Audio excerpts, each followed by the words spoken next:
your beds many years from now, would you be willing to trade all the days from this day to that for one chance, just one chance, to come back here and tell our enemies that they may take our lives, but they'll never take our freedom?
Welcome to Anti-Tyranny News Radio here on UCY.TV. Thank you for joining me this evening.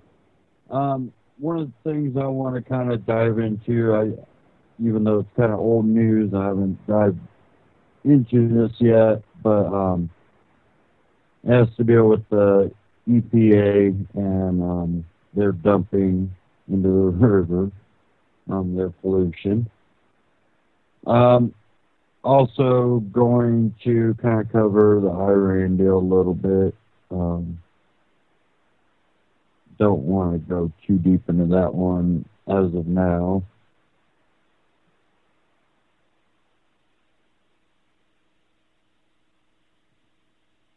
But I wanted to cover one here.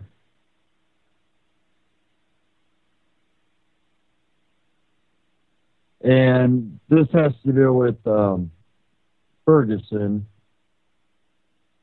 And Josh Cook interviewed Stuart Rhodes, which many of you know is the president of Oath Keepers, one of the founders. And,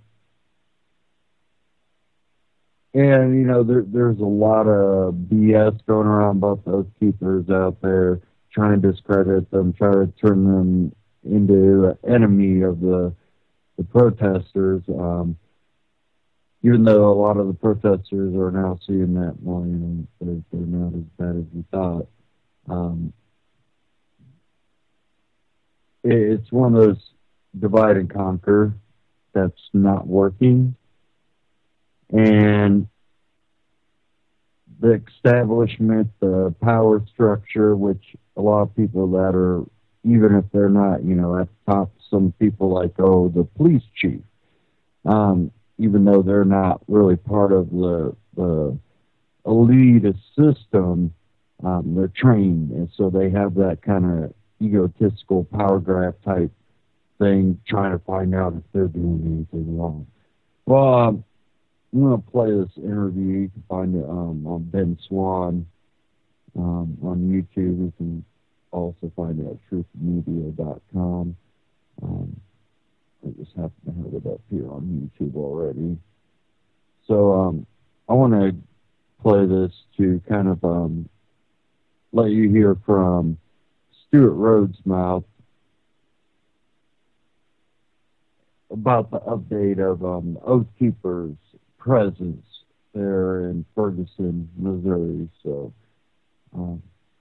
let me cue that up here. You're listening to Joshua Cook, TruthMedia.com.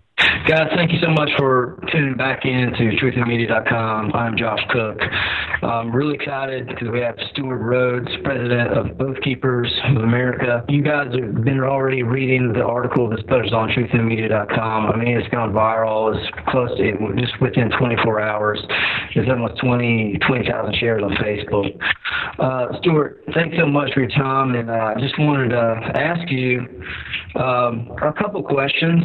I know you weren't there in Ferguson, but I know your team's out there, and my first question would be, is about the media. You know, the media's been saying a lot of things about you guys. You know, so the media's getting a lot of things wrong about your group and why you're there. So where exactly is the media getting things wrong? Well, one of the first things, as I said, that our presence was inflammatory, and it's quite the opposite. There was actually no shots fired, and interesting enough, no arrests made during the time that our guys were on the streets. And we protected several black-owned businesses again, like we did last year. Right. So the point of us being there is A, lead by example and show the people of Ferguson, this is how you prevent arson, this is how you prevent looting, etc., and protect your community so that you don't have this false choice that's being presented to the American people, that the only way to stop arsonists and looters is to trample on the First Amendment rights of the protesters or to have a hyper-militarized police state. The American people are being given a false choice. What I really want to see is the people of Ferguson, and we did see this, more business owners in Ferguson in this latest incident were standing outside the businesses and guarding them with shotguns and rifles. I believe Sam Andrews said at least 6 black-owned businesses were doing that. Last year, it was only 2. So there's a growing number of businesses that are doing exactly what we did, is stand up and do what the police can't do. The police cannot or will not protect the people's actual businesses from the looters and arsonists. And so the best answer is for the folks of Ferguson to do it themselves. It takes away that false choice. Yeah, I remember, because I talked to you last year when you were in Ferguson. The bottom line is, you know, some of the police, they were just not able to get everywhere. They weren't able to. They were only protecting some buildings. But you guys were There's never enough cops. Yeah, you guys were not only protecting businesses, but you're talking about apartment complexes. I mean, people were living in these buildings, and you guys were protecting from the arsonists. Let me ask you this, Chief John Bilder. You know, he said, basically he's quoted as saying that your presence was both unnecessary and inflammatory. How would you like to respond to that? Well, I already did the inflammatory part. Actually, I think we had a comment there. And most of the protesters were there last year realized that we were there to stand up for their rights, too, and to show the right way. I think Chief Belmore, like also many police officers, had the idea that only the police, that they're the only ones who should have firearms and be armed. And it's a fight for a turf. It's a turf battle. He's kind of a small-minded man and looks at it like that. What we're doing is leading by example. We want to see the people of Ferguson stand up for themselves and take care of their own security so they don't need any police presence, and that's the answer. And Chief Belmore needs to respect that. The people of Missouri passed a constitutional amendment to recognize the right of the people to open carry, and the chief needs to respect it under his oath. Yeah, I don't think the media really understood that. I mean, according to the law, Missouri law, I mean, you have a right to open carry. Right. And he didn't like that, apparently, but tough. The people have spoken, and furthermore, it's now a constitutional issue. You have to respect the Constitution, each one else is said. So frankly, they need to keep the police there. I think a lot of the problems go away with better leadership. But bottom line is the people themselves need to step up and take care of their own neighborhoods and suppress the thugs. The few thugs who are causing problems, it's up to the experienced veterans in Ferguson to step up and do like the blacks did during the 1960s with the deacons for, they're called the deacons for justice. They're black veterans from World War II who stepped up and guarded the homes of the civil rights protesters. So I heard also a lot of reports that you were protecting journalists. I remember last time, I actually saw a video of a journalist being attacked. But there seems like there was no criticism of, you know, people like high-profile journalists like Anderson Cooper, and there's no criticism of his security team. But for some reason, because so many of your guys wanted to protect local journalists, it seems like they were criticizing you for doing that. I mean, I'm kind of baffled that they would do that.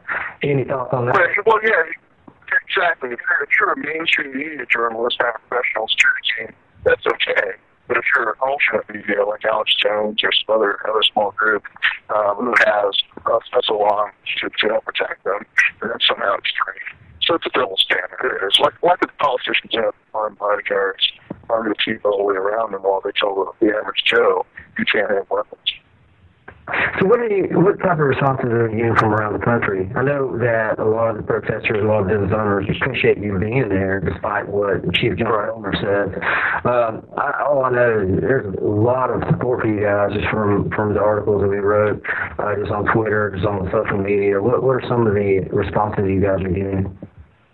Just thumbs up, and it's also the same response we got when we were protecting the recruiters. We're still doing that in many places against the threat of violence, and they're not allowed to protect themselves. It's the same problem. People are being told that you cannot protect yourself, you can't take care of yourself. Instead, you must rely only on the police, and of course, there's never enough police to protect you. And then they say, well, the answer to that is more suppression of your rights. So it's a false choice. And whether it's an ISIS threat against active military, whether it's a terrorist threat against recruiters, whether it's arsonists and looters at the person, it's the same answer. The people should step up and provide their own security. And that's our mantra, and we will offer free assistance and training and helping them do that. Are you finding a lot of veterans that really believe in the Constitution, they want to protect their country, the Constitution, their rights? Are you guys seeing a more influx of people wanting to join the Oath Keepers? Yes, we are. And the more active we are in doing things like this, the like Certified Mine or the stand-up right now in Montana, at the White Oak Mine in Montana, Lincoln, Montana, we're seeing more and more very serious people show up that are willing to pitch in. And that's what we need to see. But the big message for us, from us, is that we want to see them get their own community squared away so they can take care of themselves. People in Ferguson should have it handled. They should not take outsiders coming in to do what they should be doing for themselves.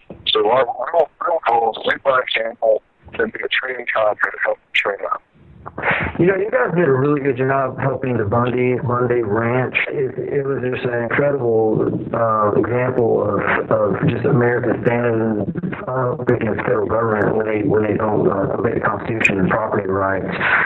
Any updates on that? Is there any feedback from the Bundys about?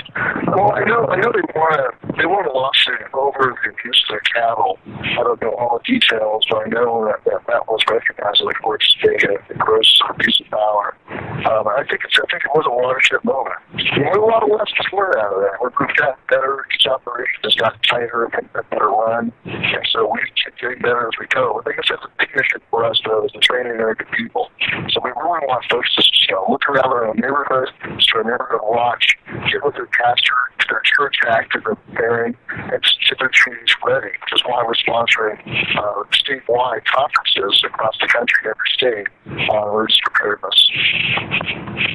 So if somebody's listening to us now, they want to get involved, maybe even start their own chapter or maybe find people with like-minded values, how do they get involved? Just go to oathkeepers.org and get a contact form they can use there to email us. Let us know what states you're in, and we'll try to hook you up with either an existing chapter or help you start one, like you said. And kind of a big part of what we're doing now is our CPC program, which stands for Community Preparedness Teams, which is exactly what we did in Ferguson, Certified Mine. All of those are examples of what we want to see folks doing for themselves. Well, I tell you what, I was just talking to Sam Andrews, and I tell you what, man, he has just a passion in his voice, and the fact that he's willing to go first and help Americans and really demonstrate, hey, you have rights, they need to be protected, and I just really respect your group. Despite what the media and all the criticism is, we kind of expect that, but I just appreciate that what you guys are doing, just educating people at the same time, not only protecting people, but also educating Americans about their constitutional rights. So, Stuart Rose, thank you so much for your time. I appreciate you coming over from truthinmedia.com. Thanks very much. Appreciate it. Take care. That was Stuart Rhodes, truthinmedia.com, Ben Swan on YouTube. Now, we see attack too when we seen the Trayvon Martin. And, you know, they use that in the media to start going after, should people do community watches? Isn't that a bad idea? That's what we have cops for. And you started seeing that come out, but it's a really important thing. And then you see that it makes it extremely hard for the cops to be used in this abusive manner. We've seen that here at Ferguson when Oath Keepers show up. Not only the cops, but even the provocateurs that are trying to set businesses on fire. We've seen Oath Keepers come out and help with that. The Bundy Ranch, the mine. It shows that when there is a substantial amount of the community that's willing to risk themselves and theirs, not to gain something from the government, not to ask for something from the government, like you see in a lot of these led protests by these socialist groups and even the fascist groups too. Not those protests, because those tend not to do nothing but anger people. And then they just push agenda along using those as tools.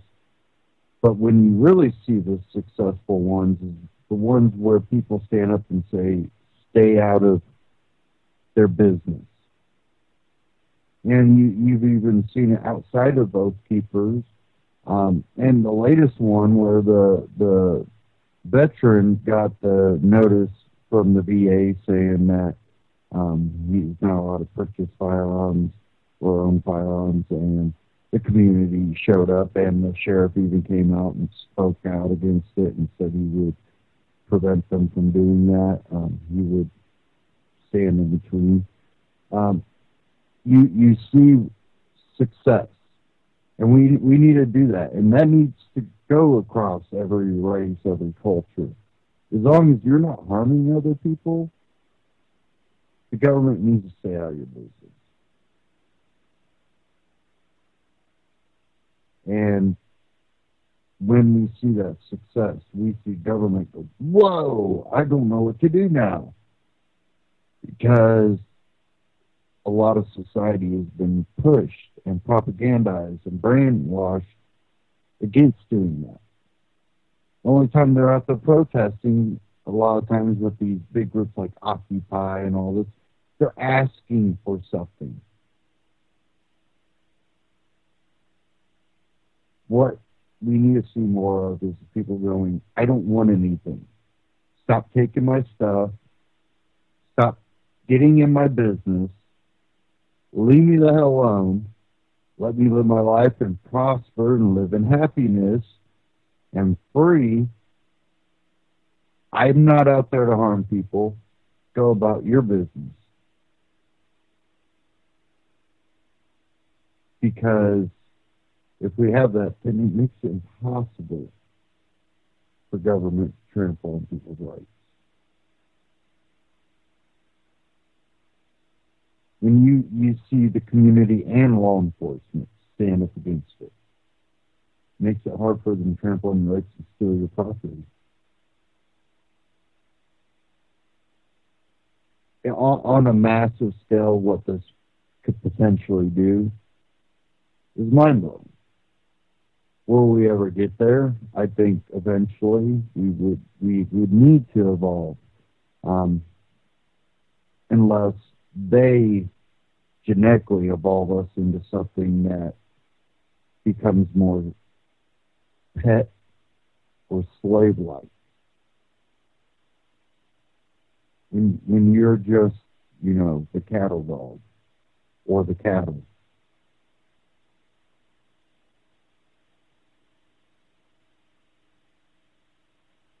So, you can choose what direction you want to go.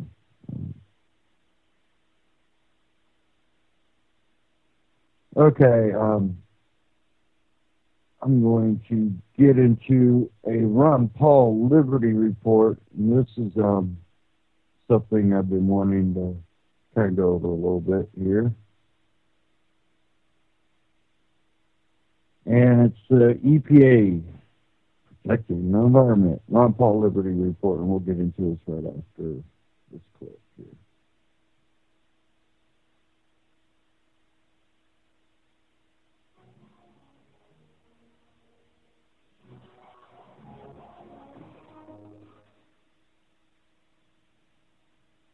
Hello, everybody, and thank you for tuning into the Liberty Report.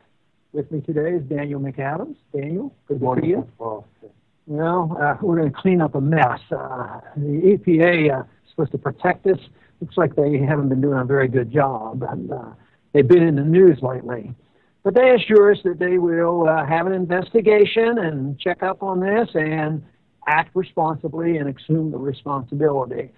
I think the odds are pretty slim that they will assume the responsibility like if it would have happened with a private company and they weren't responsible. But they said they're responsible. But, you know, in a way, they're responsible by paying for this, demanding more money, taking more money from us, the taxpayers, and probably writing more regulations. So I'm not all that optimistic. I was never a fan of the EPA, but I'm not feeling sorry for them right now. Yeah, this is an absolute disaster. I'm sure everyone has seen the pictures of this horrific orange. Right. Looks like they dumped orange juice in the river. Unfortunately, it's not as tasty as orange juice. The Gold King mine in southern Colorado, just a couple of numbers that I got from a CNN article, 3 million gallons of heavy metal-filled wastewater made it into the river. 12,000 times, the lead content is 12,000 times higher than normal. 3 states affected, 45,000 people. They get their water from this river, generally speaking, and they'll be running out of water soon. But, as you pointed out, the EPA said things are on the mend now. Things are normal, so would you have a drink out of that, Rivers? Well, the principle is so bad that they're going to protect us. But more back to the details, there was one individual that commented on this before it happened, and evidently he has a few credentials on knowing something about this, and he said, watch out, there's a problem out there. Could you tell us about that? That was interesting. It's a story that Zero Hedge ran, which I know we both enjoy reading quite a bit. This is a retired geologist who was familiar with EPA's operations trying to clean up these mines. And he warned a couple of weeks ago that the EPA is going to have a massive spill on this river, and they're going to use it as an excuse to demand a new wastewater treatment facility there under the Superfund. It sounds pretty crazy, but what he said is exactly what happened. Well, I know. He predicted it. I don't know. And in the way this country goes, maybe they will respond to rewarding a country or a company, an agency that really follows up and give them more money and thinking that they can correct it. I don't know what year the Superfund came into being, but I remember voting on it, and there weren't too many people, I imagine, that voted against it. I voted against it on the principle that damage to property is not a collective problem. So it's always the taxpayers that has to get bailed out, and it should be always the property owner. You get into more difficulty with bankruptcies and things like that. But this idea that we have to have an agency to protect us, I just don't like the idea of government protecting us from ourselves or protecting our property, and we end up with FEMA and flood insurance and all these other things that go haywire. But it's been there. Nixon started in 1970, and it's to protect us. But, you know, I was raised in a city that was probably one of the most polluted cities ever in the country, and that was Pittsburgh, Pennsylvania, in industrialization, World War II, and this sort of thing. And a lot of steel, a lot of productivity, but we couldn't see the sun until noontime sometimes. The rivers were sewers. And guess what? It got cleaned up. But it was cleaned up on the principle that there's some local responsibility, and it was done with local regulation. So it's not like if we didn't have the EPA, there would be no hope for it. But I think the basic libertarian principle is nobody has a right to pollute. Sometimes I see the EPA manipulating, believe it or not, the regulations to benefit some people, where you can buy permits and you can pollute a little here if you don't pollute over here. So big companies are able to manage things better. The hypocrisy in this whole thing, when you look at the Al Gores of the world who pretend they're going to clean up the air and the CO2, and they're the biggest polluters ever. So I'm not very happy with this process, and I'll be less happy if it's used to expand EPA rather than calling it to task and cutting back and looking at this from a property rights issue. And don't forget the revolving door between the regulators at EPA and the corporate, the nice corporate jobs. Yeah, that's fine. You know, that's right, and that happens everywhere, whether it's in the banking industry or the drug industry and the FDA. It's back and forth. It's corporatism at its worst, and it is involved here. So to me, it's a real shame that people succumb because they see the problem, and somebody comes and they'll say they'll take care of it. But the biggest argument that we have that they put on against us is the fact that it wouldn't work. But if governments if companies can get permission from the government, and that was more or less what happened in the Industrial Revolution in Pittsburgh, is the courts wouldn't close them down. The air was polluted, the water was polluted, and they weren't called to task. So instead of saying, look, you don't have a right to do it, I think the environment would be better with private owners recognizing you can't pollute your neighbor's air, you can't pollute your neighbor's water, and you aren't allowed to because you're violating a property right.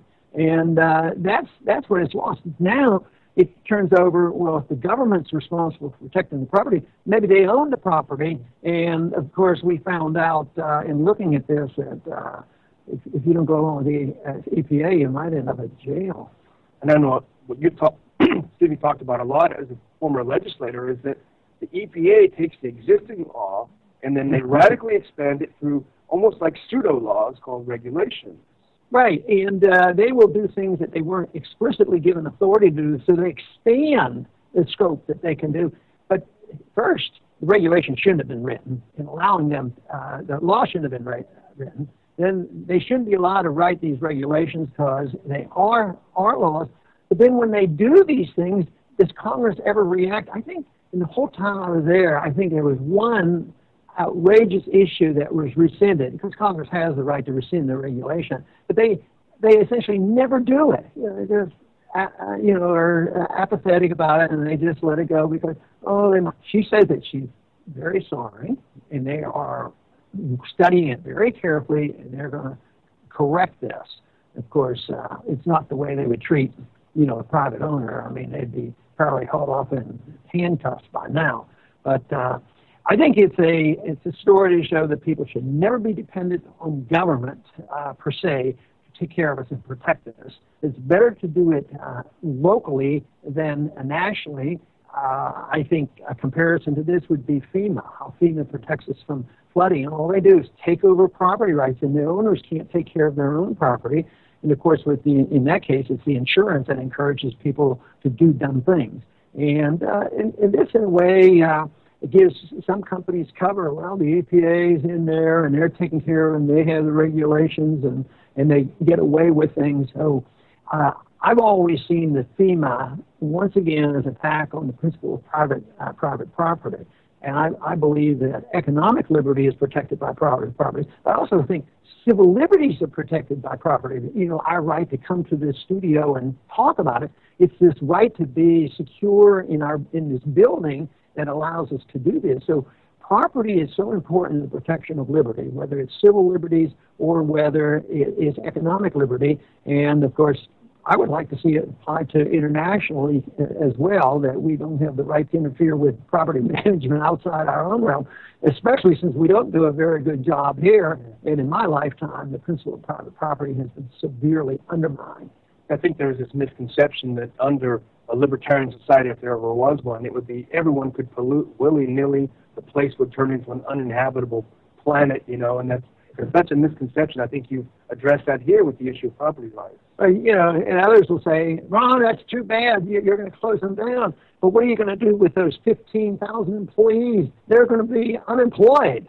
Oh, wouldn't that be sad? Maybe they should go and work for McDonald's or somebody else. I mean, do productive work instead of this thing. And I imagine in that 15,000, I bet a lot of them are making good money. I bet there's a lot of them that are way above the average wage. That's generally the case in fancy retirement funds. So if they could claim that they have done a perfect job, it'd be a different story, but that's not going to happen. The bureaucracy always fails, and they will always downplay the fact that there could be a private market solution to these problems. And in this case, I argue that it's probably a lot better rather than permitting corporations to get away with it, which they were able to do, in the early history in the Industrial Revolution, because there was no control at all. And then they had to say, well, government is the solution. Well, the government is the solution if the government is there to protect private property and get out of the way of interfering with our rights and interfering with our right to own property. We shouldn't have an agency of government which is arbitrary, which licenses, and then without due process of law, taking property from people and actually putting people in prison because they covered over a pothole or something, improve their land, improve the environment, and they can be found guilty of some vicious federal crime, and EPA agents come. They are the police. They come with guns. It's part of the militarization of the local police, which has been sort of indoctrinated by federal standards. We have too many police, and they say we need them because we have to enforce the law. Right. That means we have too many laws. And the sooner we realize that, whether they're drug laws or environmental laws, we can solve these problems in a much different fashion. That's what liberty is all about. I hope you all join the cause of liberty and promote it, because that will be the answer to what we face today in this country with the continued challenge to our personal liberty. I want to thank everybody for tuning in today to the Liberty Report, and please come back soon. Ron Paul Liberty Report. Find on YouTube, Ron Paul Liberty Report. And people are like, well, the EPA needs to pay for that. That was the EPA's fault. They need to pay for that. Who is the EPA? It's a government bureaucracy. Where do they get their money? Government. Where does government get their money? From you. But let's say you wanted them it to be on a record as a fine, that they made the mistake, that it was their fault. Here from WashingtonTimes.com. EPA won't face fine for polluting rivers with orange muck.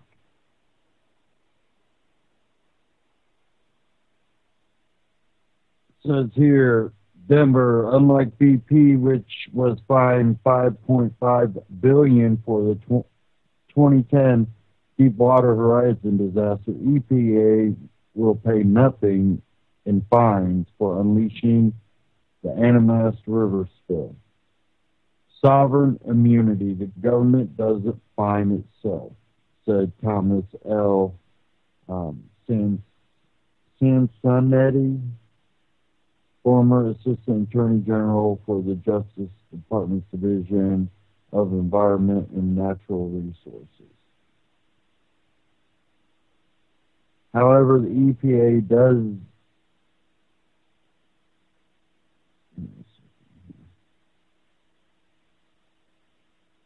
says, however, quote, the EPA does not find itself the way that you would find an outside company like BP, said Mr. Sansonetti, who served from 2001 to 2005 under President George W. Bush. What the EPA can be expected to cover is the cost of the cleanup and compensation for the damage caused. Funding that would have to be appropriated by Congress, meaning that taxpayers will foot the bill. Quote, that's going to have to be appropriated because that sort of thing is not included in the EPA's budget. Now a Denver attorney, Mr. Sansonetti. As for compensation, he said it is simple to the BP situation because you've got rafting companies that couldn't raft. You've got kayakers that couldn't kayak. You've got ranchers that didn't want spoiled water being drunk by their cows. So far, there hasn't been no estimates as to the cost of the disaster. The orange plume borne by the Animas River has since spread to New Mexico via the San Juan River and is now headed to Utah. And that's out of the Washington Times. Now, I had another one here. This one is out of Denver, CBS local. Governor Hickenlooper takes statement making gulp from Animas River.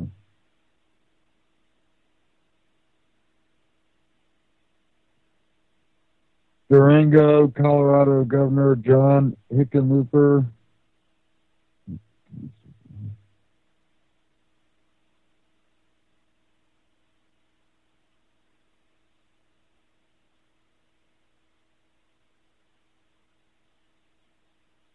says Governor John Hickenlooper, who famously, what is going on here? Sorry. Said he drank fracking fluid to make a point about its safety. He drank from the recently contaminated Animas River on Wednesday.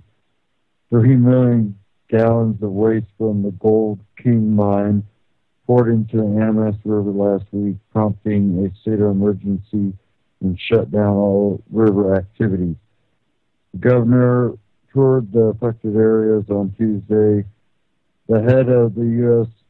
EPA arrived on Wednesday, and the Attorney General of 30 states were present to ask questions. The EPA responsible for accidentally releasing the wastewater from the old mine originally said test results would not be available until mid-August. However, EPA Director Gina McCarthy said in her news conference Wednesday that early tests showed the river has returned to its pre-spill condition. I think if you believe that, you're an idiot. There's so much lead and other stuff that was in there that's sitting on the bottom and just leaching. The Colorado State Health Department notified the city of Durango on Wednesday that the river was safe enough to begin using again, treating for drinking water. To make a point about its safety, the governor drank water straight from the Animas River, as captured by the Durango Herald. The newspaper said he wisely used a purification tablet to kill any bacteria. CBS down there. Now, the problem is, I don't think one glass of purified water that still will have lead and mercury and whatever's in it, arsenic, that one glass is going to just also kill you or put you in the hospital. But continual drinking long-term could lead to a lot of issues. And you would probably see it in children being born, maybe not even right away. It might be something that starts showing up later down the road. For them to come out and say, we won't have test results until mid-August, and then say, but it's good enough to drink, I think it's pretty premature, and it shows the ability for them to put people in harm just to make less of an issue out of their mistake. While your taxpayer money will be used to clear up, will it actually be used to properly clear up? You know, it becomes one of those things. Well, do you want $2 million spent on it to have it cleaned up halfway, where it's still a problem in certain areas, and or you might as well just pay the 3 million or so to have it done right, or 4 million. Long term,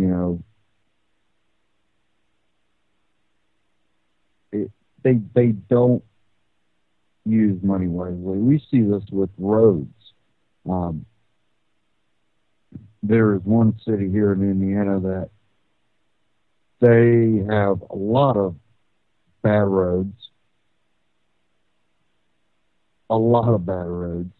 and they are spending large amounts of money taking intersections and four-way stops and turning them into roundabouts. And these roundabouts are, I'm telling you, they're dangerous. People do not know how to work these roundabouts in a way that's fast and safe. It's one of those things where people just start going and crossing over, and one bad thing too is these roundabouts are multi-lane roundabouts, so you have people trying to get over into the right one, that way they can kind of veer off onto this road, and other people trying to, it's a mess.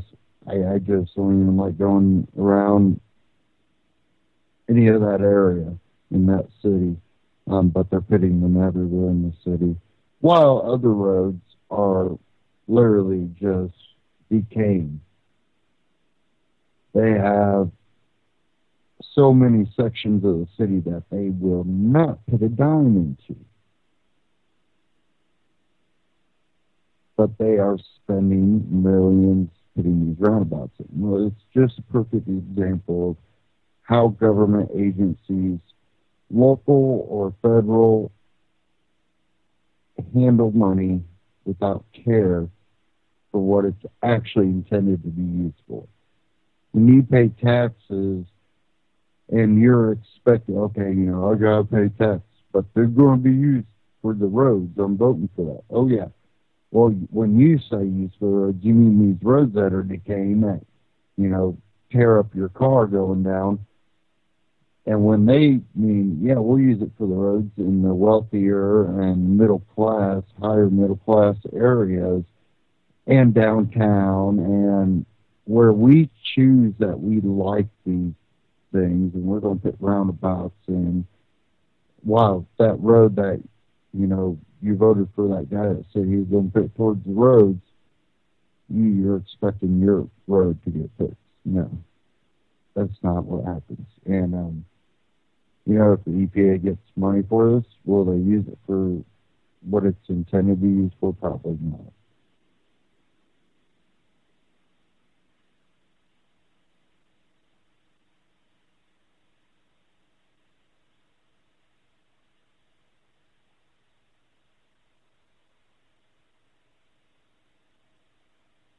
Okay, give me a second.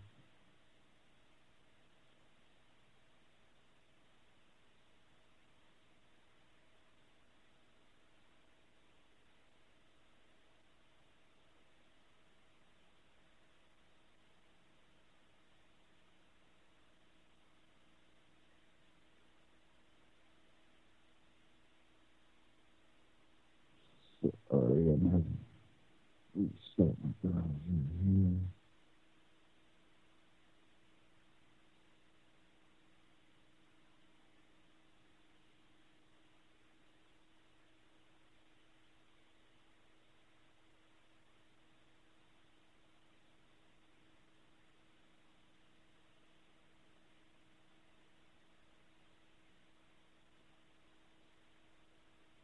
Trying not to open too much here. Let's get everything back up.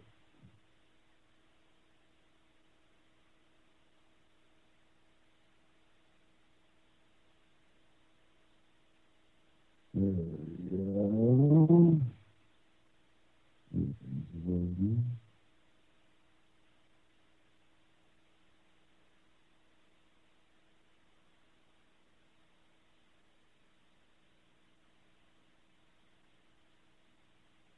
Okay, now I have a clip here.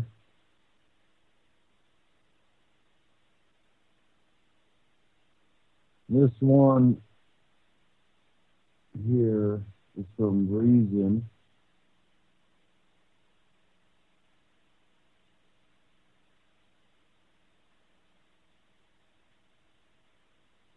And this is about Ross Albright.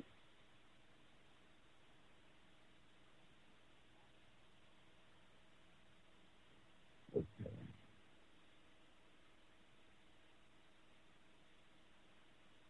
Now this is with Alex Winter, which she's the director of a new documentary, Deep Web.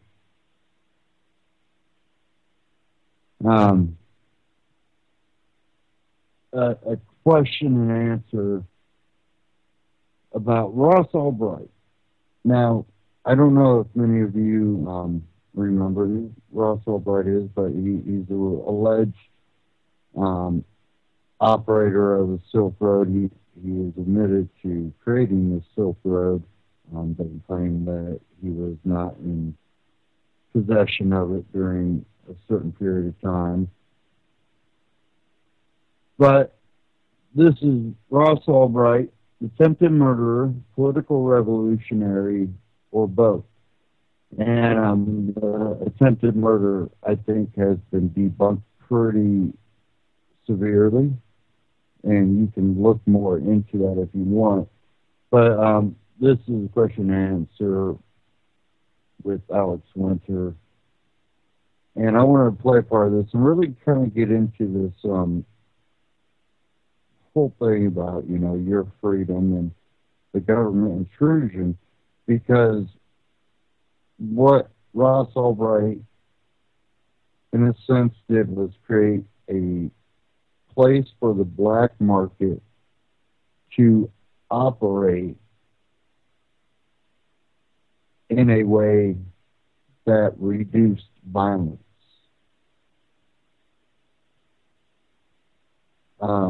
Took a lot of the risk of that violence away. And I think it kind of, in a way, was an amazing thing as a creation. And, you know, it goes back into government control again. But we'll get into this and then go from there. So give me a second here.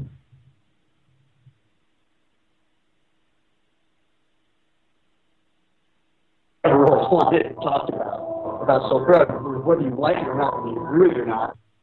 That's the thing that the government has never really wanted to talk about Silk Road. Not whether you agree with it or not. It wasn't political engine. Its motive was purely political.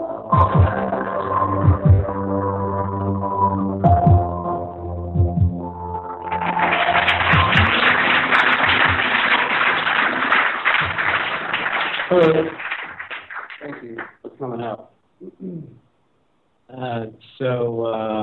First of all, I thought it was a great film. Oh, thank you. One of the best documentaries I've ever seen, I think. Oh, wow, jeez. And bottle that. You tell a very complicated story, complicated in a number of ways, politically and otherwise. The technology explaining a lot of that. And you do it very clearly, accessibly, and I was fairly blown away. Oh, thank you. I got here about 20 minutes ago. It's so depressing walking in at the end of this movie. Oy, what do we do?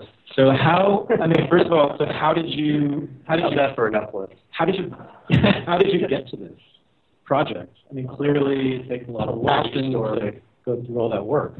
I'll try to keep this short. I guess the short version is I got interested in the internet in the 80s, and this is the short version, I promise. Saddle up.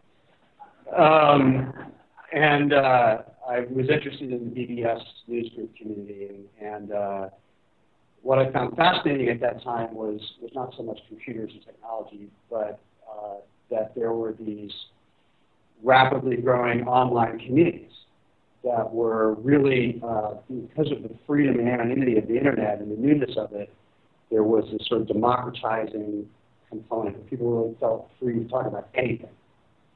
And so there was some very radical discourse going on at that time on the internet. You don't need to be on one of the hackers. There were a lot of hacker groups that were harder to get into. That's when I met Sean Fanning and Sean Parker later when I made an Napster movie. That's where those guys were. This is just straight up regular communities. Any idiot like myself could get into this. Anyway, they were very similar to what grew to become the darknet communities. And I followed them through the years. And I've just been very interested in the sort of more sociological aspect of the growth of online community. So I wanted to tell stories in that space. So I made the Napster movie. And then when I watched the Silk Road happen, 2012 is when I learned about it, and then when Ross was arrested in 2013, it was really clear that, to me, that Silk Road was the next big seismic shift in online communities. Napster was the first global internet community. That's really why it has significance. 100 million people online at once. It never happened before. Silk Road was the first time we had a full-scaling, efficient, anonymous online community. It's a watershed moment, and it's going to usher in a lot of change. So that's why I wanted to tell that story very much.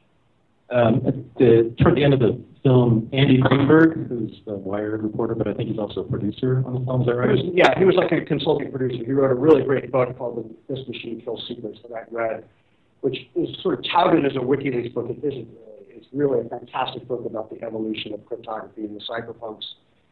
So I knew I wanted him involved really early on and got him involved. He says an interesting thing that also sort of confused me because he didn't quite spell it out. He said he's conflicted about the meaning of Silk Road and Ross Ulbricht, and he didn't quite explain his conflict. I mean, I took him to be basically a partisan throughout the film of Ulbricht and Silk Road and that general project. Mm-hmm. Then he said at the very end that he was actually conflicted about it. I'm wondering, do you know what he meant by that? And then I'm also wondering if you're conflicted about their meaning.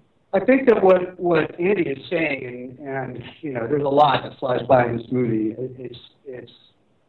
It's evident by the bluntness with which he says he agrees with the government's position on the case.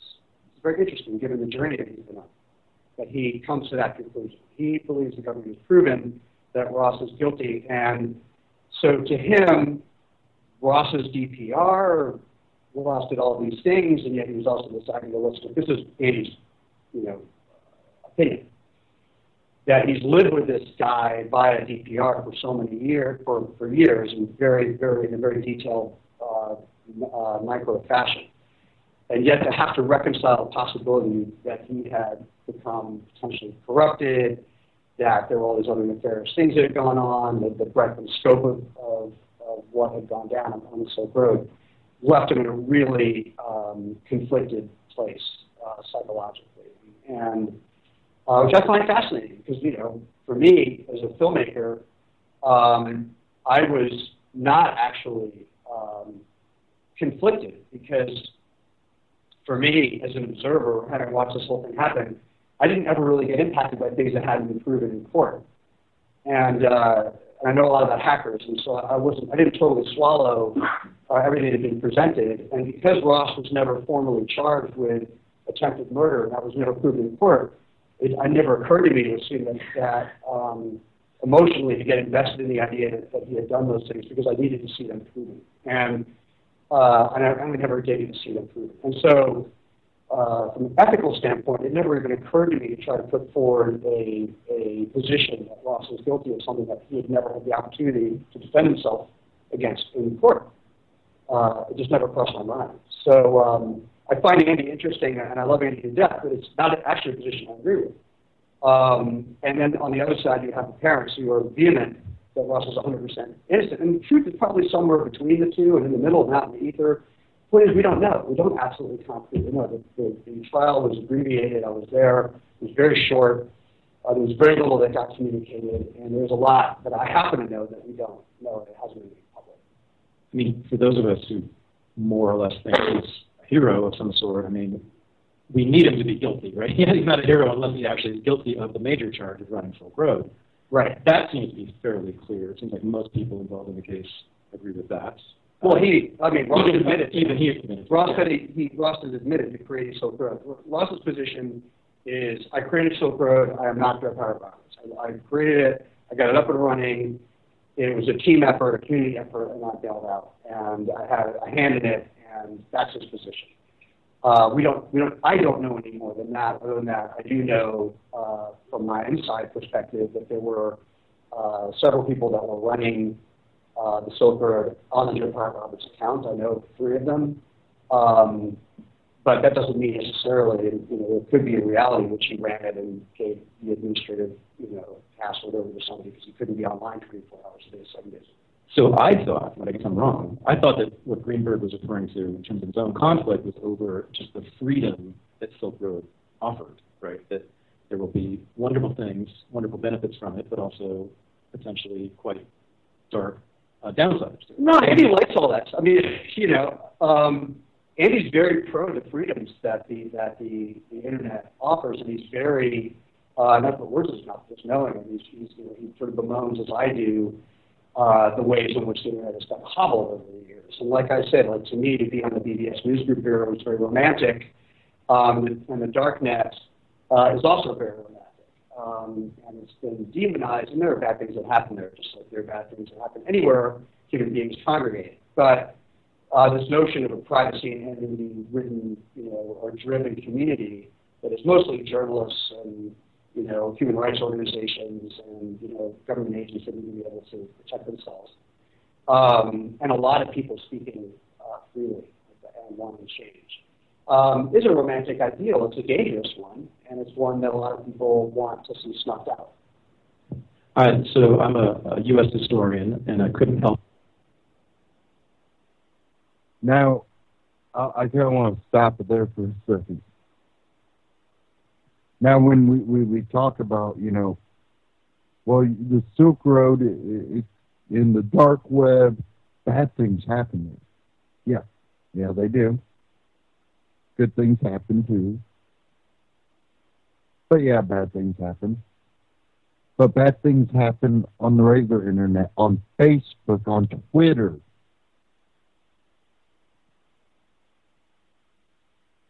There's child predators out there. So when you look at it, does it offer any benefit? Well, yeah, it does.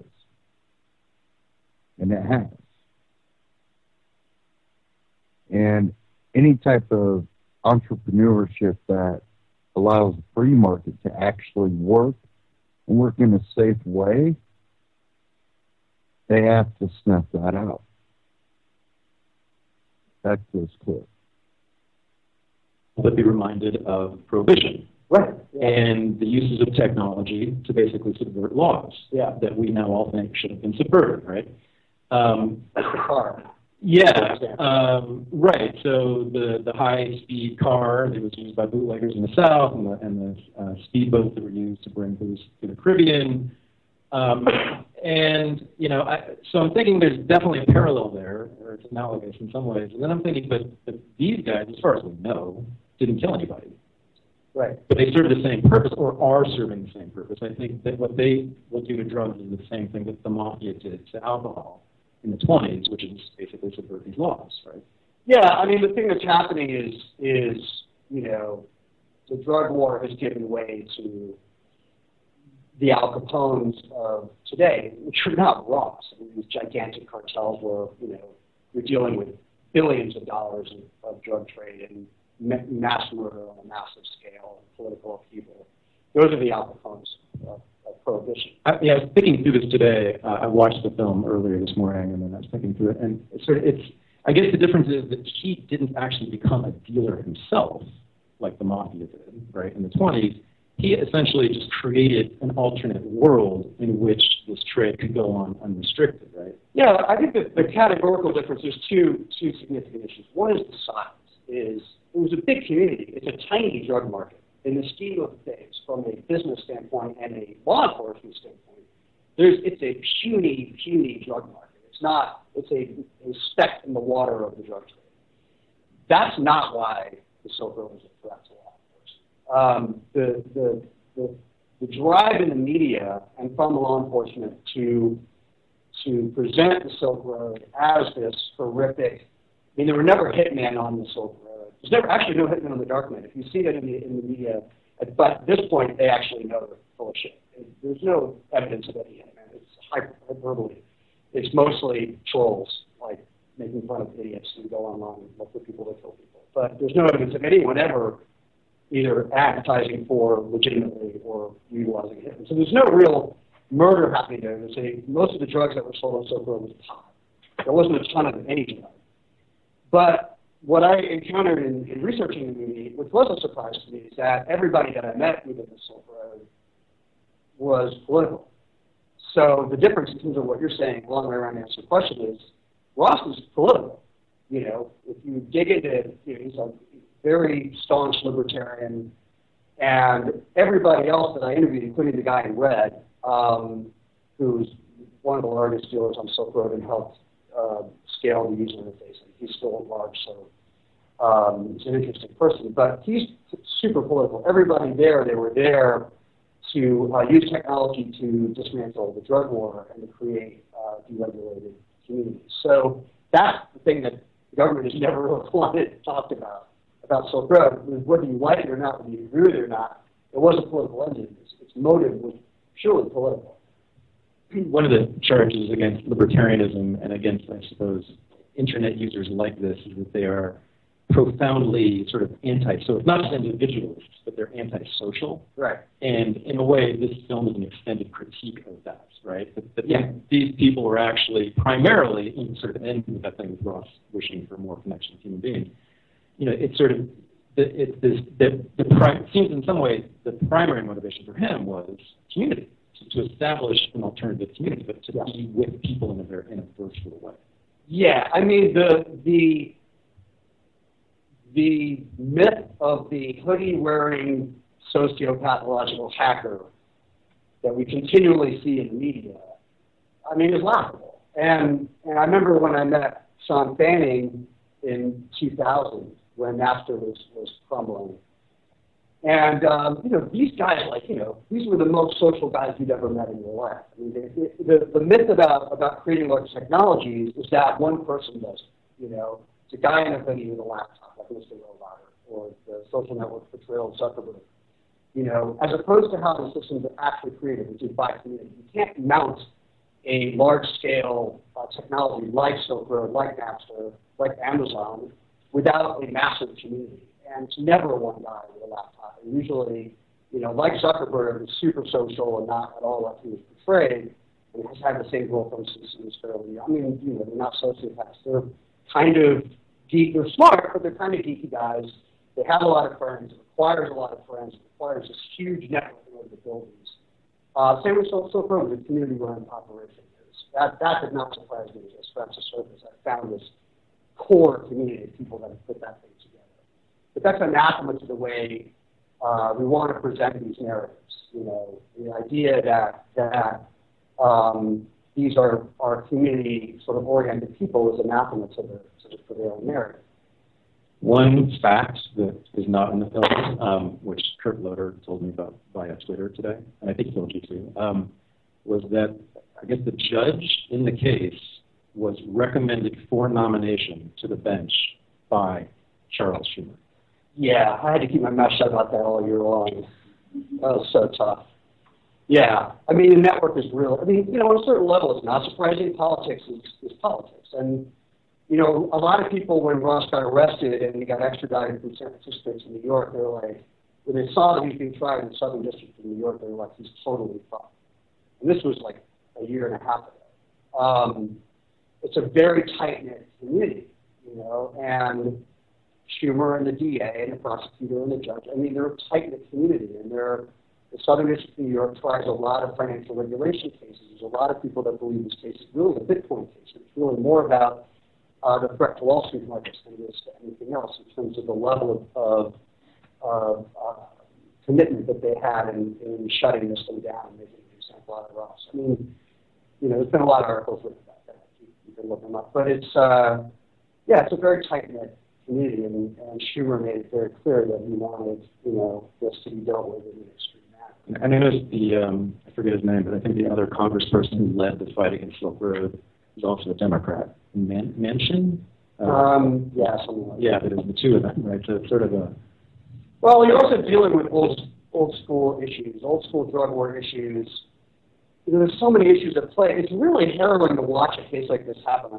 Sitting in the courtroom, you realize that once a button gets switched and the machine just kind of cranks into gear, it's just unstoppable. And you know, there was a kind of lumbering, almost thoughtlessness to it, to the way Ross is just kind of trampled into the dust. And it was really harrowing to watch. And the machine's set up. It's set up to dismantle drug war machines. It's set up to dismantle cyber.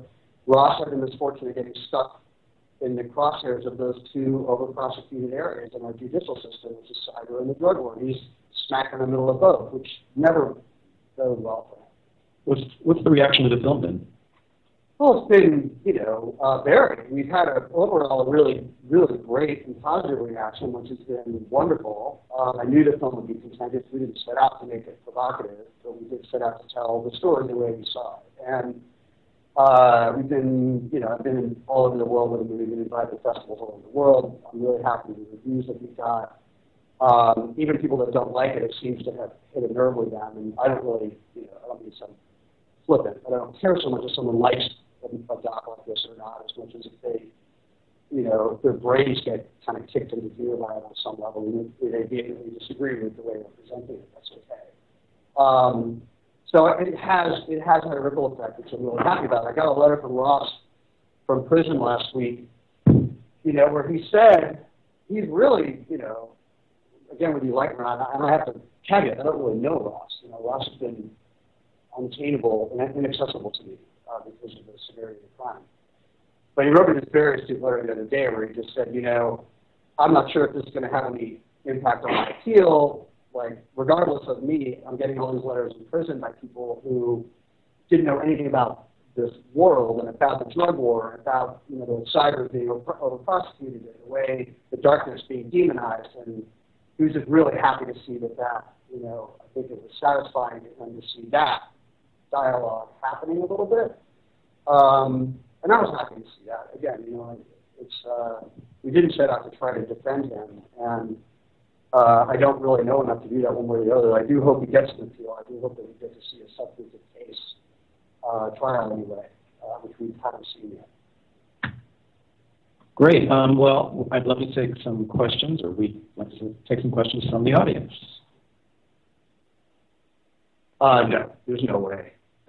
You can't legally interview them. But no, the reason I didn't pursue any of this after the fact is twofold. One was creative. I actually wanted the movie to end with the sentencing in terms of just being information. I mean, this story is just what's happening with those two federal agents. There's so much more to this story. It's just the beginning, right?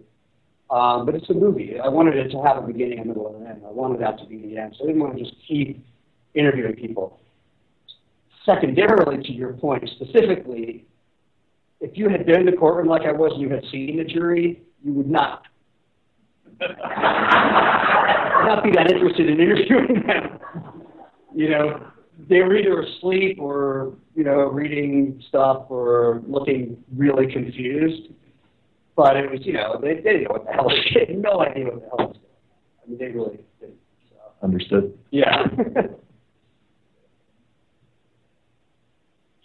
Yeah, I mean, I think that, I was at the sentencing, and the sentencing is interesting because, a lot of people don't like Ross. The thing about Ross is like a litmus test. He's either a libertarian hero or crypto-anarchist revolutionary or an evil, drug-mongering, murderous thug. He's all these different things to all these people. So the sentencing, which had an overflow room, there were so many people there, was filled with people with varied ideas about Ross. They were not, it was not a cheering section by any stretch. But everybody was blown away by the sentence. Everybody. People were like, there were all these sort of judiciary students, all these legal students that were in there. They were just freaking out when the sentence was read. And what was really chilling about the sentence, I think I said this to Kurt after the sentencing, was like, I actually, believe it or not, I didn't really feel that hard on one side or the other. I just wanted to know what happened. Was it possible that Ross did all those things, including trying to have people killed? I don't know. It's possible. No one's proven it. They didn't even charge him with it in the end, but it's possible. But the sentencing, I had a hard and fast opinion about it. It was wrong, and it's excessive. And it doesn't fit the charges. So I think it's helped him towards an appeal. But, Forrest was really clear. It was a very long sentence. It went on for hours. We thought we'd be out of there in half an hour. But she gave an almost hour-long speech about the merits of the drug war, why it needed to be upheld, and why Ross needed to be made an example of, and how he disturbed the social fabric of our society, and how people who do use technology in this way are disrupting the social fabric of our society, and we must use Ross as an example. So she just bluntly said that she was making an example of it, which was a fairly chilling thing to watch when the person's that young and they're going to be in a max. It's not that many max security prisons in America. It's going to a fairly grim place for 60 years, 50 years? Progressives led the movement for prohibition too. Yeah, that's right. Because there was an argument early on. This is a question. Transferred intent is the issue of if you actually FedEx was charged, or was attempted to be charged with this last year too, where they were I think it was California. Am I right about that? That was claiming that FedEx should be held responsible for the drugs that were being moved and other contraband that was being moved through FedEx, even though FedEx is not aware of them, and if they were, which is what the court was suggesting, that they actually were aware of them, that they were not responsible. So there's been questions around whether Ross could be held responsible for the negative or criminal aspects of his site. The judge argued early on that transferred intent was not applicable because the Silk Road was clearly, and even within its manifesto, created with a specific intent to traffic contraband. That's debatable. I think, honestly, I actually had this debate with someone in the Q&A recently and got very angry at me because I wouldn't fall hard on the side of Ross falling into the transferred intent debate, because the Silk Road, you can't have your cake and eat it too. You can't create a revolutionary technology and say, you can do whatever you want with it. It was created as a revolutionary technology. So if you do that, you can't be surprised if someone says, I'm going to slap your wrist for creating a revolutionary technology. It's happened in NASCAR on a much smaller scale. But honestly, I think the two cases are extremely similar. Well, quickly, I found them, many of them, I found them through a bunch of different means. I have encryption, and I was sending out sort of encrypted messages through various places that I knew would be read, and a lot of people got in touch with me. I did a Kickstarter. A lot of people got in touch with me through PGP encryption because of the Kickstarter. People knew me because of download, and they knew that I cared about these issues, so they got in touch with me for that reason. Some people actually even knew back from the BBS era that were either political or moving drugs online back then, which was my first interaction with both drugs online and encrypted email back in like 1990. Some of those people were the same people who were architecting the Silk Road, which is not surprising considering how well Iran wasn't just created by a 26-year-old kid who didn't know technical skills. He had cheating people that there were two people behind it that had a history online. So that was that. And it sort of bleeds into your second question because, again, like I said, and it wasn't a surprise to me. I thought I was going to find more of the people who were dealing drugs on the Silk Road as they liked drugs. And I kept looking for those people, and I couldn't find them. Everyone I met was political. And, this guy, the guy in red, who's one of the largest heroin dealers on Silk Road, but also one of the chief technical architects of Silk Road, was, political. I can't say more than that, but very political and had a history in politics and cyber and all of that. And so they wanted to talk because they did Silk Road. If you were on the Silk Road forums, I don't know if any of you were back when Silk Road was running, it was almost all political discourse in Silk Road, or it was talking about drug safety and drugs from a community standpoint. And what's interesting about this movie, when it does piss people off, is that it's an unpalatable thing to discuss, right?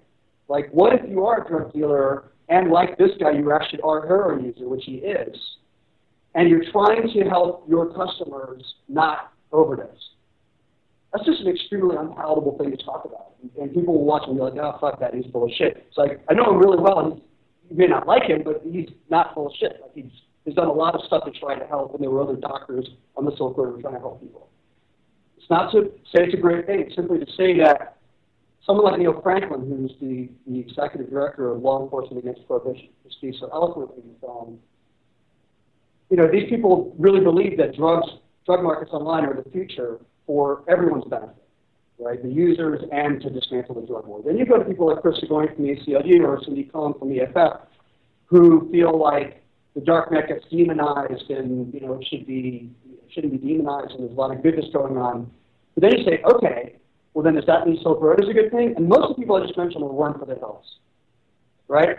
But that's different. That's like drug dealers and it's crime and it's like all this horrible shit. I'm like, you can't have one without the other. You can't. There has to be, it's got to start somewhere. And it's usually very radical, criminal, or sort of beyond the law type people that aren't easy to put in one box or another that start these types of services that will evolve into services that we all embrace. And I watched it happen with Napster, and all the people that thought Napster was horrible, it was evil, these guys were evil. And then Steve Jobs picked Napster up out of the ashes, hired everybody, brought them into the iTunes store, made a swindling deal with the record industry, and suddenly he's okay. And what he did is, that's cool. And they're building a giant-ass building up north, with all the proceeds from that. Well, you wouldn't have had that without Sean Penn, who everyone views as a criminal. It's impossible. But it's unpalatable to society. We don't like that. We like to wait out these guys that rush through the door that we think are unpalatable. So somebody a bit more palatable shows up and picks up the ashes of these technologies and makes them palatable. And that's part of why I wanted to tell this story the way that I did, because you may not like them, but they are necessary.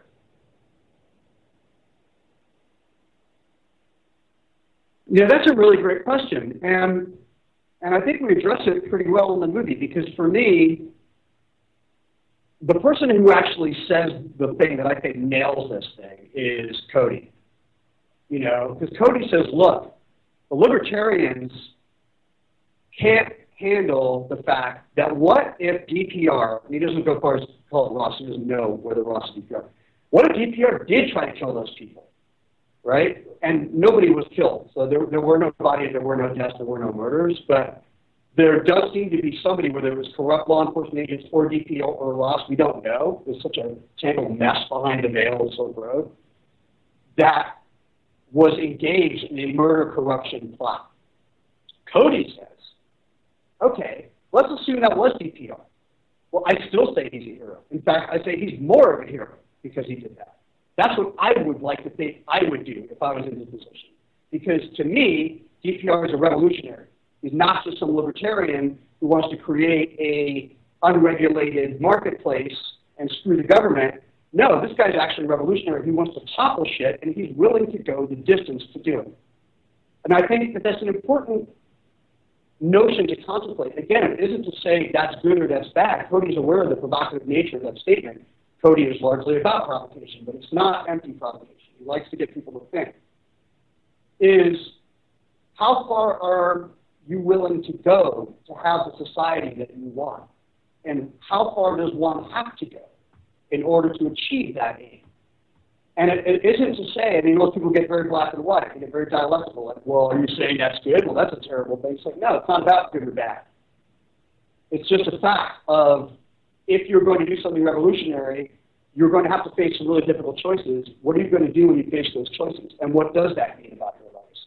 I've also seen some libertarians argue that it was an act of self-defense, or would have been an act of self-defense, that an informant working for the state who's going to put you in prison has actually initiated aggression, right? I thought it was a fairly persuasive argument, actually. And I'm going to stop it right there. Now, when it says going, how far are you willing to go to get towards the society? And, this goes, even back to things like the Oath Keepers that are willing to go out there and be, in these positions. Now, you have people like libertarian, finger quotes going on, Glenn Beck, that will go, well, it's not time. Like he's the guardian of the time that revolutionary acts take place. People like a lot of the Oath Keepers, they are doing those revolutionary acts. They're willing to put their fortune, meaning their wealth, their home, their livelihood, their bodies, on the line for what's right.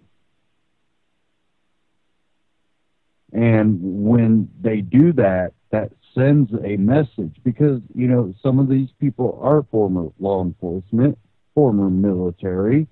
These people can relate to the other people over there. And they go, no, you don't fire on peaceful protesters. And people go, oh, that one kid started popping off that pistol.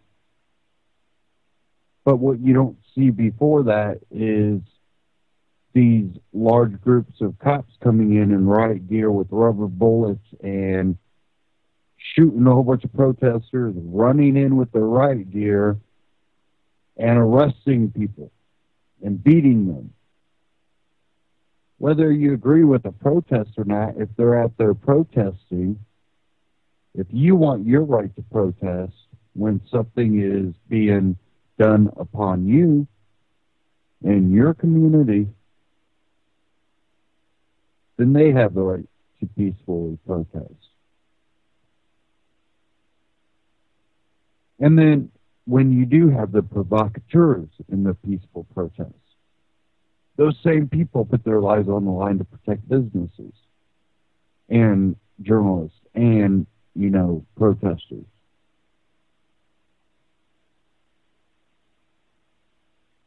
When you see people willing to do that, that is a revolutionary act. And we have a lot of libertarians doing it.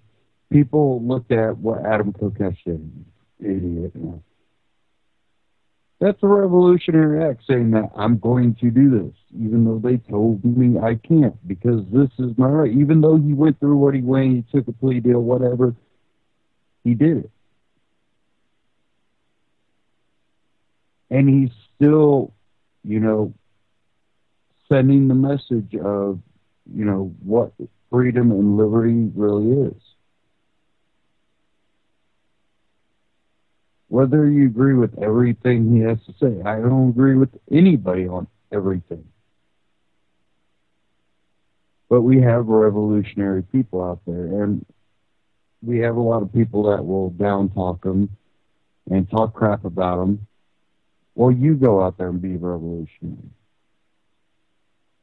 Because sometimes we might judge people that will go to a extreme to send a message. Well, what Clive Bundy and those Oath Keepers and the other militiamen and the other families and ranchers, what they did was revolutionary.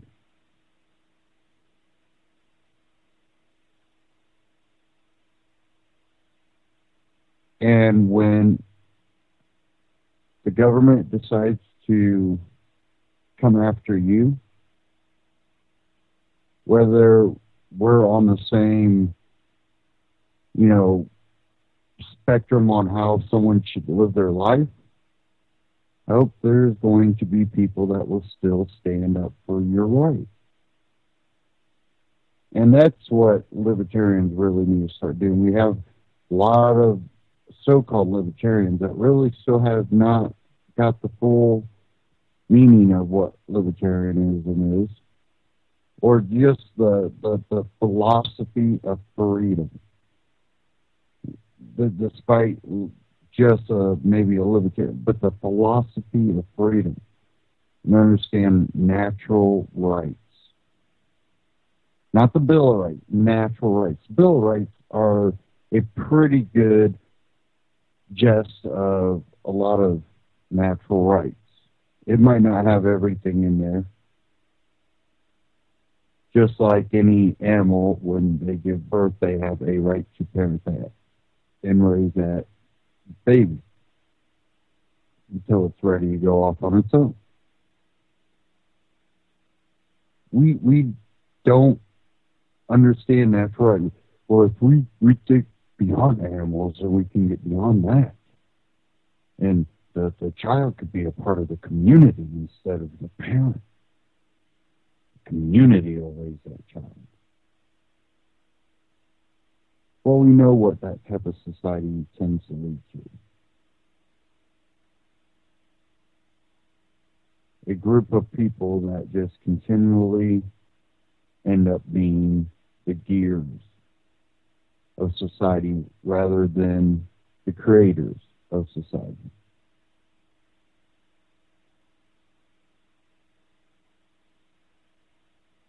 When you have the freedom to be who you want to be, to pursue the lifestyle you choose, and to freely interact, voluntarily interact, and people will just stand up for others in their natural rights.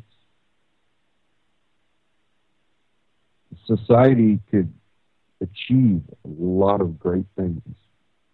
But right now they got us in a fighting. They'll keep dividing us and they'll conquer us if we don't wake up to this. But I think with the Oath Keepers being out there in Ferguson again, the continual spread of that type of a message and trying to wake people up to, don't let them divide and conquer us. We need to really get down to, you have rights. We all have rights. Let's start using them. And in today's society, using your rights is a revolutionary act. And that says something about our society.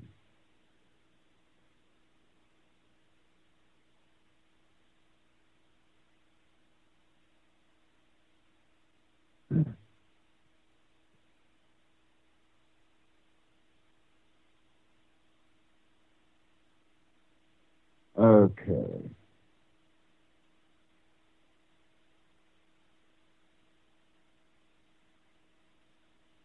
Now, I'm going to play this clip with a little load. Try to close it a little bit.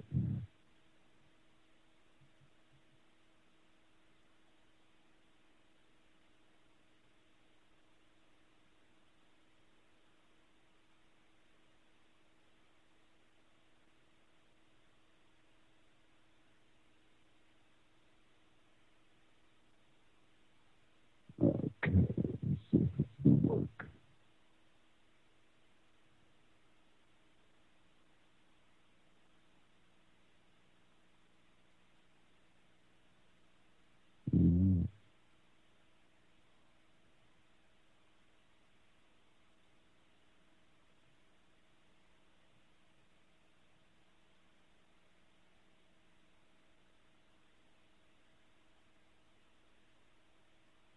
Thanks for cooperating with me over here. Excuse me.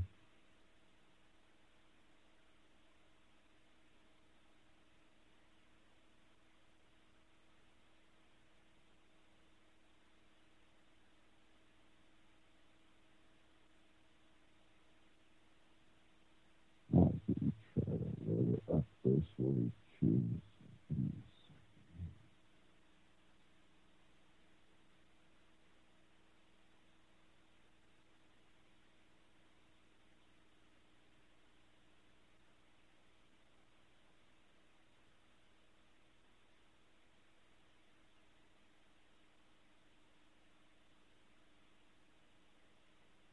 Let's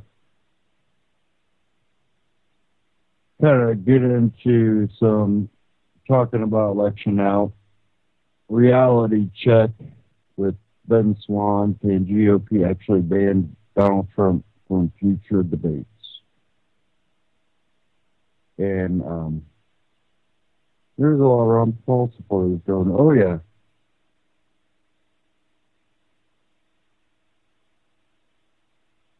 Donald Trump makes new headlines every day. But something he said that he wouldn't do during the first Republican debate could reveal some major problems with the debate system. Could the GOP actually ban the Donald from its next debate? This is a reality check you won't see anywhere else. Well, the first Republican debate 1 week ago opened with a question specifically for Donald Trump, who is unwilling tonight to pledge your support to the eventual nominee of the Republican Party and pledge to not run an independent campaign against that person. Again, we're looking for you to raise your hand now. Raise your hand now if you won't make that pledge tonight. Mr. Trump. Mr. Trump. Yeah, of the 10 candidates on the stage, Trump was the only candidate who said that if he does not get the GOP nomination, he might run as an independent. It's a very difficult thing to do. It's also a very expensive thing to do. And Donald Trump is probably the only candidate running who could actually afford to launch an independent campaign. Because Trump said that he would not rule out running as an independent, the RNC has now said it could ban him from the next debate if he won't make that pledge. According to ABC News, Republican National Committee Chairman Reince Priebus has directly called on all candidates not to make a third-party run. The Republican Party, they have some leverage here. Senior GOP officials have said that it's possible that future debates could be limited to candidates who have pledged support for the party, a move that could leave Trump out of debates if he's still leaving open the possibility of running as an independent. The RNC has already made it clear that it would withhold valuable party data on Republican voters from any candidate unwilling to pledge support to the party. So the real question, if Donald Trump is polling at twice the numbers of his closest challengers and as much as 5 times the numbers of 7 of the top 10 candidates, and he is, then how could the Republican Party ban him from debating? Can they even do that? The answer is yes. You see, the Republican Party, just as with any Democratic Party, is considered a private club. They make their own rules. The Democratic Party isn't holding a single debate until October, something the candidates like Martin O'Malley aren't happy about, but there's nothing they can really do. And that is why a senior Trump official has told ABC News that it is possible that Trump may make that pledge. Though Trump has clarified that statement, saying it's absolutely possible that at some point I would change that, but he added such a change is not imminent. If I'm the nominee, I will pledge I will not run as an independent. Well, what you need to know is that the Republican Party claims it has every right to prevent Trump or anyone else from debating because it is a private club. A reality check, in actuality, they're really not. In fact, American taxpayers, get this, spent $400 million administering Republican and Democratic primaries in 2012. And that is one of the major problems with the way these parties conduct business, because on average, only about 9% of the voting population actually vote in national primaries. Still, 100% of taxpayers are on the hook for these so-called private events. That's Reality Check. Let's talk about that tonight on Twitter. So, we already know that they can ban whoever they want. Most of us know that they are considered a private club, even though they get a whole lot of taxpayer money. Not really surprising. It's not something kind of alien to people. But a lot of people just see it as something kind of amazing because he is polling so high. But they could let him into the debates and not give him all kinds of information. And people are like, well, why would they do that? Not show him where he's at or give him more information. Well, if he runs as third party, they don't want him to know all that information. But more than likely, if he continues to try to run as a Republican for the primary, he'll probably make that pledge. I see him doing it. It's a business decision. It's Trump. I've already went over him quite a bit.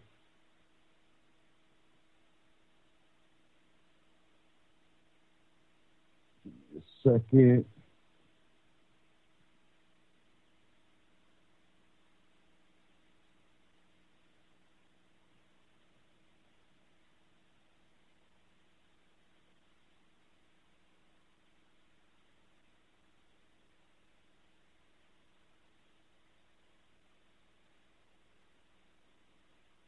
I have a few here that I have to choose from. I can't cover them all.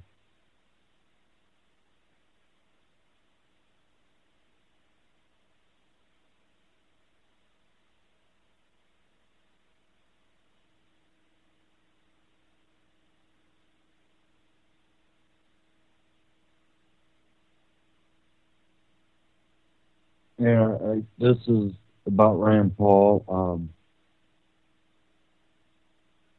This one was out of Rolling Stone. Rand Paul is losing his own flame war.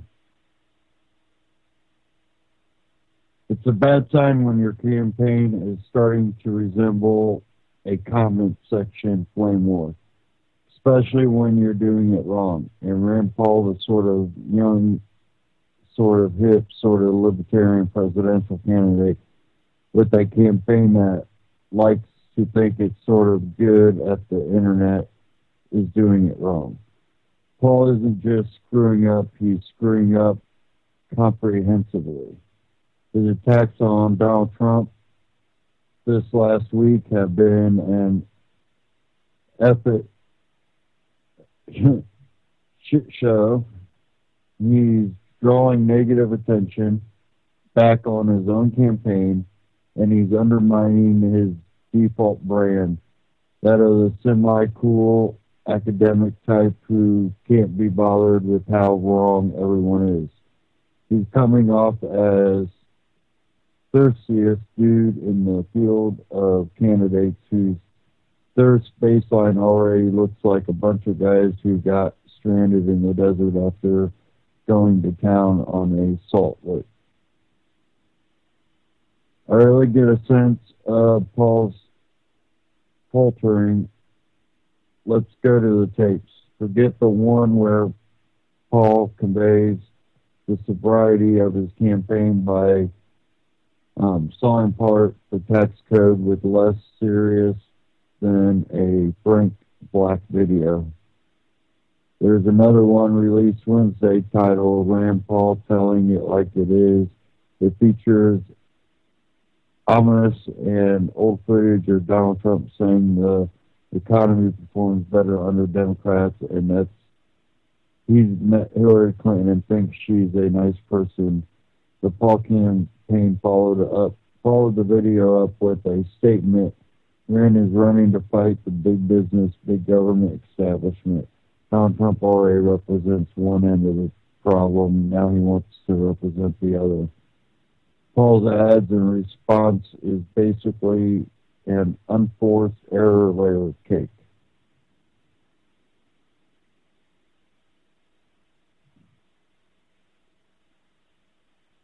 One, as Mother Jones David Corn points out, one of Paul's stump refrains during both of his father's 2008 presidential campaign and his own 2010 Senate campaign involved praising Jimmy Carter as a far better president than Ronald Reagan when it came to the budget. Now, I'll leave aside that what Trump said about the economy's performance under the Democrats was true, irrespective of whether his conclusion can actually be attributed to Democrats. If what Trump said counts as conservative apostasy, then Rand's own stump speech about Reagan being worse than Carter is aching to climb up on a crucifix and nailing a clown mask on Republican Jesus D. Number two, whatever else you think of the Trump campaign, Trump pointing out that he can buy politicians but can't be bought himself is not only hilarious but mostly true, and it exposes a deep fissure in the conservative worldview. Rand's response to Donald's donating largesse for candidates of both sides of the aisle involves drawing attention to a problem he cannot possibly ideologically object to, And Trump donates to both parties. He's investing in future influence peddling to reduce red tape on projects he undertakes. And I'm not going to read the rest of this, but, you know, Rand Paul really needs to really go back. The Internet's really an amazing tool if Rand Paul really learns it really, really well, where he can just go hit up a computer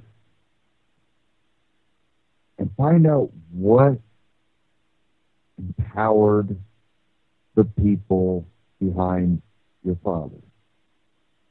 I think what you're going to find out, Rand, is one, you haven't been in this long enough. Two, you haven't been consistent enough. Three, you really need to hit the hard libertarian issues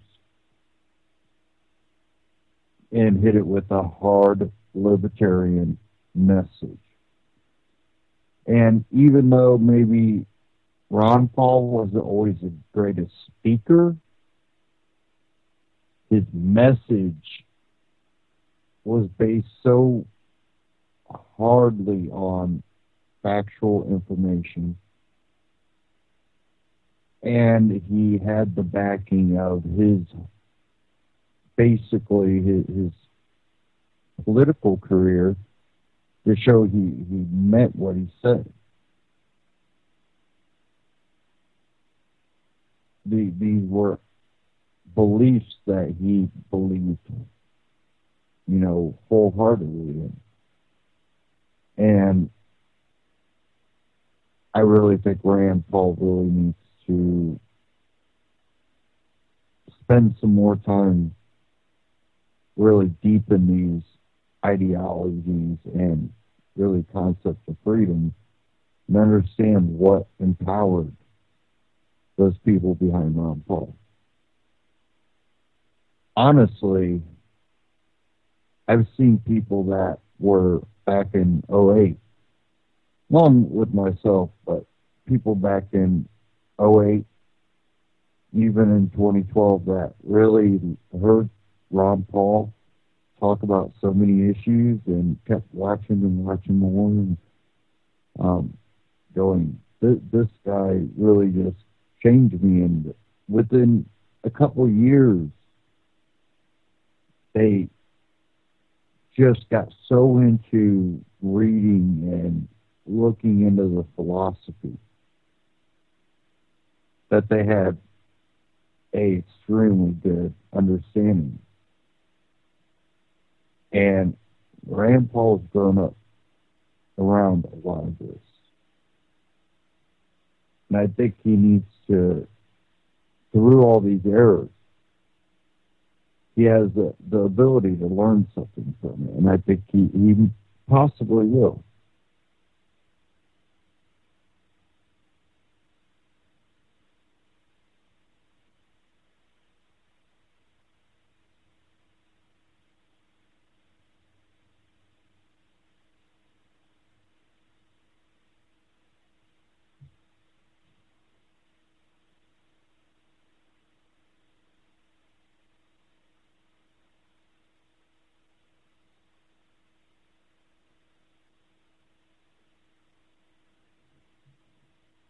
Okay, give me a second here.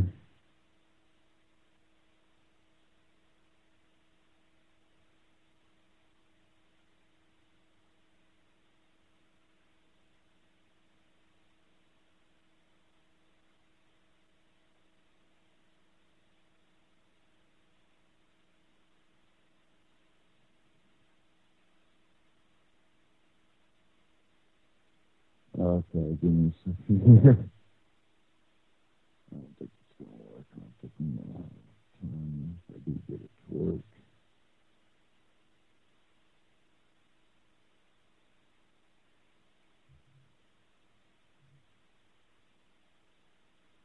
Okay, it popped up. I have one here. Hacking everything in Las Vegas. We are change. I want to play this real quick. It's a pretty quick clip. So here we go. Had a late morning, and we're getting started here at DevCon, and this place is fascinating. Well, this is Vegas. Do you expect to see stuff like this? Guys just collecting coins from the slot machine. So this is a kettle that you can actually turn on through your Wi-Fi. But someone driving by your house with a reader can get your Wi-Fi password through this unsecured kettle.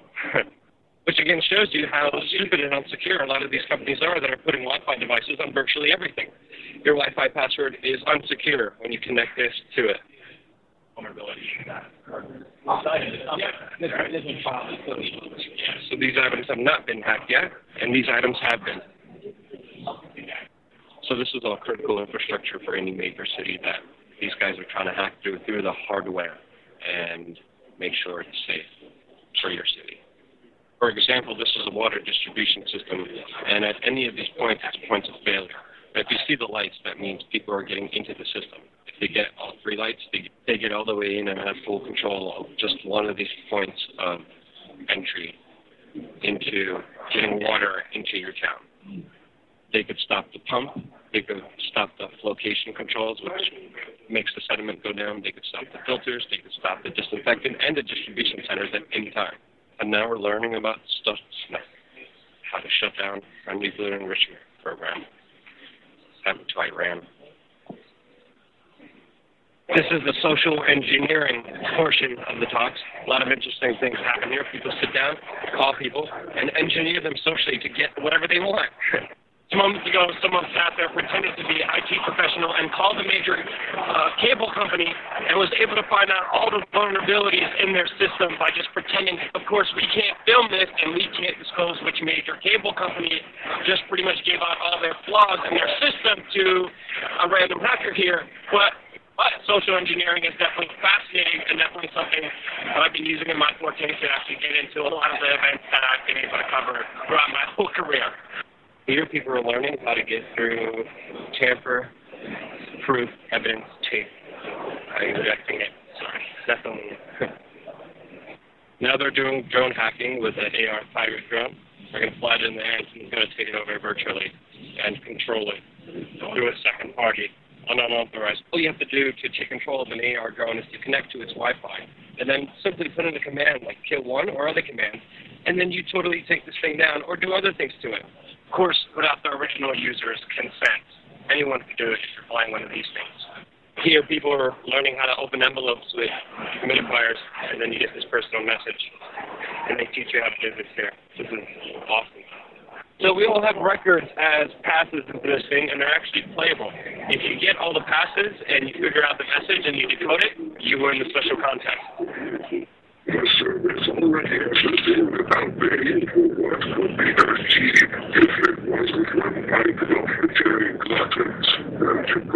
we just met Sammy Kamkar, an amazing hacker. We literally just came back from the roof where he showed me how he could open any car with his hacking device. The universal device that anyone can make right now that he's trying to get out there and spread public information that he just released right now so hackers can't get into your car. Black Hat, they give you a bunch of free stuff, but at DEF CON, you can buy a bunch of way cooler stuff. One thing I love about hackers, they're outside-the-box figures, and overall just awesome partiers as well. Behind me, actually, is the wall of sheep, all of the logins and passwords for people who weren't secure. Luckily, I haven't found myself on there yet. I definitely don't plan to, but one thing you learn here at these hacker conferences is that everything is hackable at any moment, any time.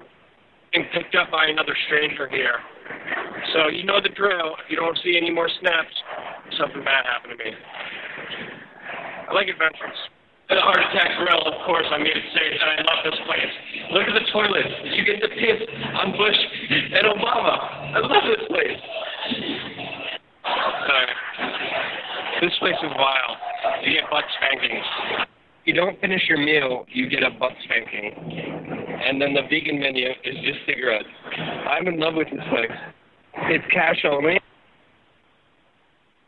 Okay, I think he's done talking about the hacking things, but there's so much out there, so much information, and the problem has been a lot of this information hasn't been able to get into your hands. And a lot of this information has been in the hands of law enforcement, government agencies, and you've been vulnerable to the government for a lot longer than what we think. We just haven't had a government that was so blatantly intrusive and kind of going to that, we're going to do this, we're going to do it in front of your faces, we don't care what you think, and you're going to go along because we have a police state.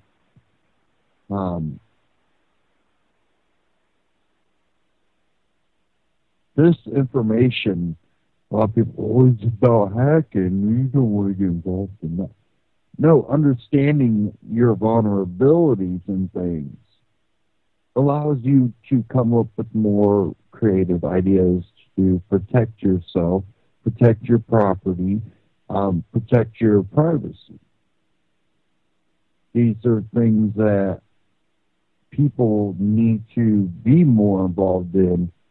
And, you know, hopefully these conferences really spread and get out there more, because it's really important understanding this information and taking measures to protect yourself.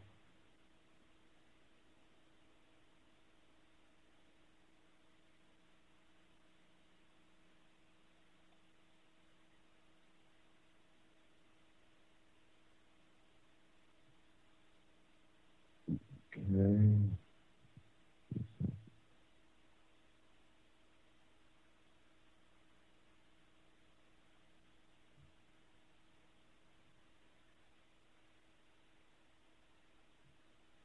I have one last one I want to cover here.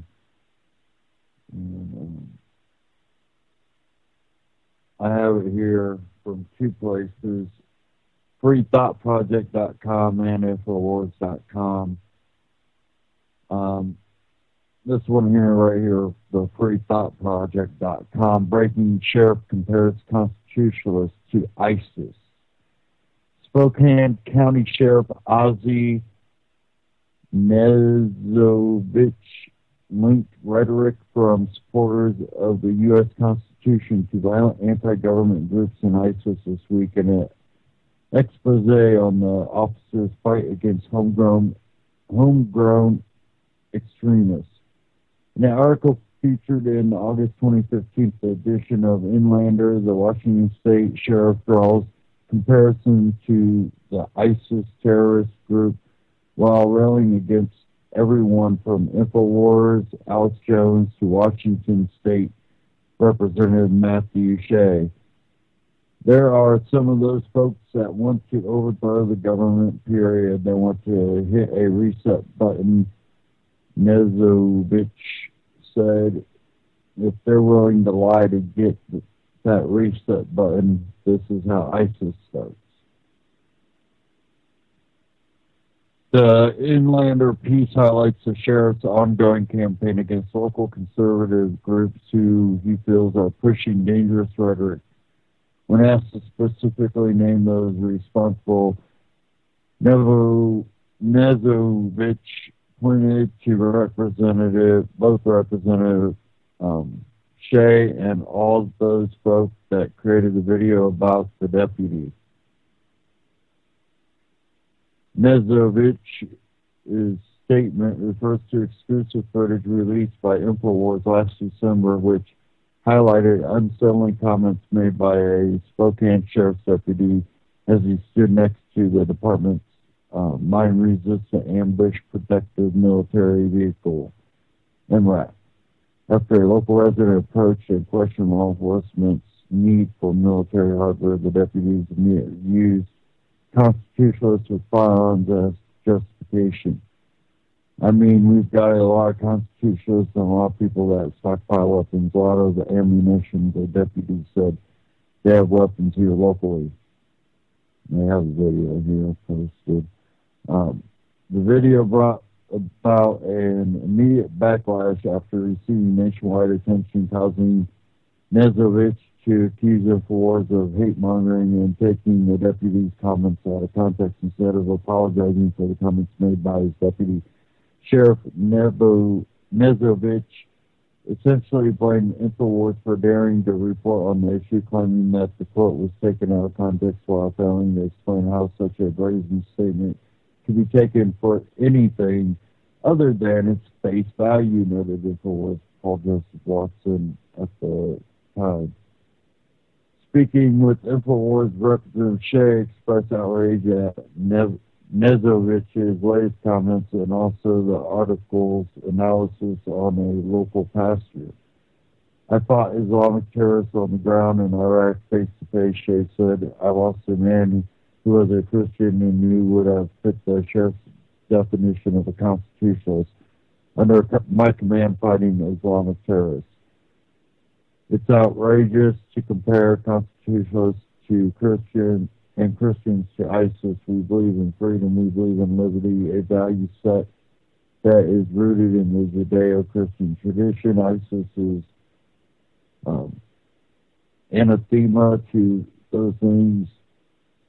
I call on every Christian and constitutionalist in the country to demand an apology from the sheriff for his outrageous comments and demand his immediate resignation. Nezovich also went on as far as blaming InfoWars extremists for a group of men who were arrested earlier this month for an alleged murderous Jade Helm 15 retaliation plot. This right here is all because of a bunch of words from Alex Jones. Nezovich said Alex Jones started the Jade Helm fire. Words become reality. The sheriff pointed to the Bundy Ranch as well, accusing supporters of looking for a trigger to take on the government. There are people out there looking for that trigger, he said. They are praying that trigger would be at Bundy Ranch. A vocal supporter of the Southern Poverty Law Center, an organization that similarly and falsely links law-abiding Americans to domestic extremism. Nezovich states that such groups are breeding a generation of Americans who distrust the government. Quote, you will not have a next generation to defend this country, the sheriff said. You will have all taught them to hate and distrust this nation. Now, that's the end of the article from Free Thought Project. Now, are we teaching children to distrust the government, or is the government making themselves distrustful? That is the issue. If you can't look upon yourself and your errors and your ideology and your philosophy on what you believe freedom to be, you become part of the problem. And, people go, don't spread fear. You got to tell the truth. If the truth causes fear in people or causes hatred in people, then should we be examining that instead of examining the people? Definitely when it becomes things like, should you have the right to self-defense?